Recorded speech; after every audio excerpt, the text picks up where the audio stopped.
Welcome back to my player piano restoration project and part 5 of the series, which includes final assembly, troubleshooting, and showtime. Now, after my first 3 videos listed in the description below, many of my friends and colleagues have asked, how did I get so darn smart and know how to do this? Well, my simple answer is genetics. Kidding aside, I knew nothing about pianos, let alone player pianos. However, 2 of the first books I was told by the online forums to get were these. Basically, the Bibles of this topic written by Arthur Reitz in the early 70s and still the standard used today. Now also, today you can find any Facebook group, and sure enough, there are at least 2 Facebook groups I joined that is loaded with men and women who refurbish these for a living or as a hobby, and that they're very helpful. And finally, there is YouTube with some limited content. If you have enjoyed my series, I recommend you watch Nate Otto's total player piano restoration series called Outside the Vacuum. He is entertaining, humorous, and knowledgeable and puts my videos to shame. I also was able to find a PDF copy of the 1918 service manual for this piano, and that helped fill in a lot of the gaps from the other sources of info. So back to the topic at hand. So, during the move of the piano from its basement location, the wood on the lift leg and arm were damaged.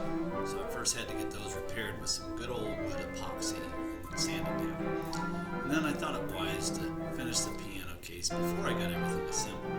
Now my wife and I decided that the original color did not fit our decor. So we decided on a black. She told me about this paint called Fusion. They got great results and it didn't smell, so it was perfect to do this in the house. Now, before I applied it, I wiped the original shellac finish with denatured alcohol to get the surface clean and dull. Then I hit it with a light sanding with 100 grit sandpaper, and then followed with another sanding grit with 220 grit. Time to roll on the paint. Now, this paint spreads so easily with great coverage that this 16.9 ounce in this jar was able to get 2 coats of paint on most of the piano. No drips or runs, and it turned out looking really nice. Now, this was a flat color, and I wanted to give it a little sheen, so the store owner that sold the Fusion paint said that I could wipe on this black stain and finishing oil over the paint to give it a little sheen, as well as additional protection, and I was very happy with the results. Another piece that needed to be restored was this piece, the pedal pneumatics control panel. Now, if you recall from the previous videos, this piano has 3 buttons on the front that control the sustain and soft pedal pneumatics. This piece sits underneath those buttons, and when one of those buttons is pushed, it activates this spring steel, which opens air to tubing that is routed to the pneumatics. Now, the leather was old and the spring steel needed cleaning, and it was important to ensure the leather forms a good seal to prevent any leakage, especially if the button's not pushed. So here's the final restored piece. Now, the soft pedal pneumatics were also mounted to the sides of the piano, and then linked back to the piano action controls, and then the tubing was attached to the restored control panel. Now it's time to install the lower player piano assembly that was completed in part 2 into the piano.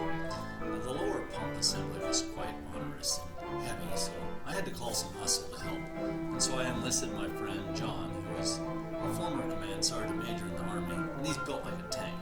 And he made lifting this a breeze, as I did the easy task of driving in the screws. Now, before we mounted it, I attached the governor here, where you can see where the holes are lined. Now, you can also see the sustain pneumatic here, and this is where the tubing from the control panel was routed to the sustain pedal pneumatics. And then these 2 air outlets use vacuum hoses to connect the pump to the soft pedal pneumatics to create the needed vacuum. Now, another vacuum hose will be attached later to connect the governor outlet to the air motor inlet. The pumping pedals were attached next, and you can see how they lift up and hide into the piano if you just want to use it as a regular piano. And you can also see these 2 pumping springs that I needed to attach back to the bellows, and they help assist the bellows in the pumping process. And then, of course, all these parts need to be greased and oiled, and even with all that, I still had squeaking, so we'll get back to that.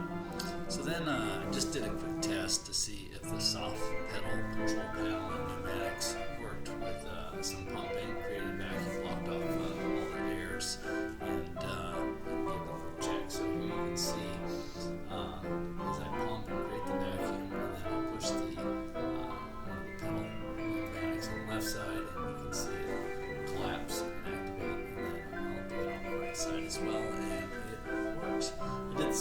the sustain. I couldn't get the camera under to show you, but it actually pushed the button and it also activates that bell. Once the lower player and assembly installation was complete, it was time to put in the upper stack. It was completed in part 1 into the piano. Now, John wasn't available, but the good thing was this part wasn't as heavy, so I called my friend Eric to assist. Now the important part was ensuring the fingers on the back of the upper stack slid underneath the corresponding tabs on the piano keys without breaking anything. Success. Then it was time to clamp down the stack on each end, attach the vacuum hose from the governor to the air motor, and give this thing a roll.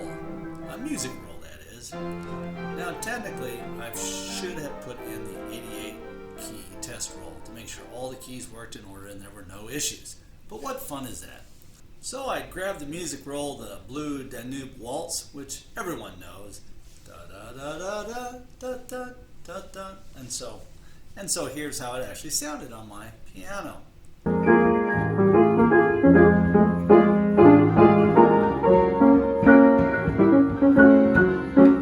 Yikes! It sounded out of tune, but I knew the piano was in tune, so it was pretty obvious something else was amiss.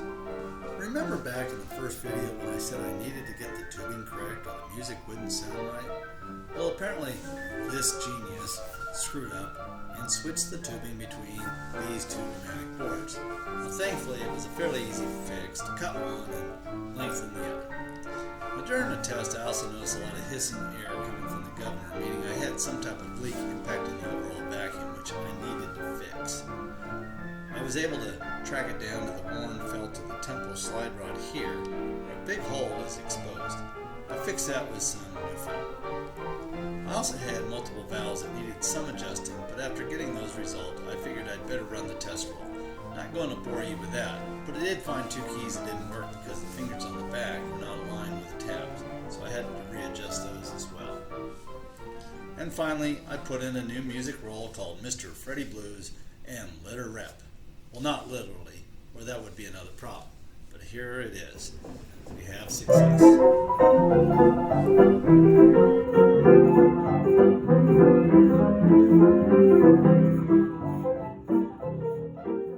Not bad, but I still had a few minor issues that I needed to resolve, like squeaks, valves, and motor adjustments. Okay, maybe not so minor. Kathy probably heard me say at one point that I give up. I still have to put all the cabinet pieces back together and get it moved into its final resting place. That may be a final 1-minute video. I like to end on a tune called Love Stream that I thought sounded very nice. Both this and the previous song were used in the background of my last video. Thanks for watching, and stay tuned for videos of this player piano playing the 250 rolls of music that I have.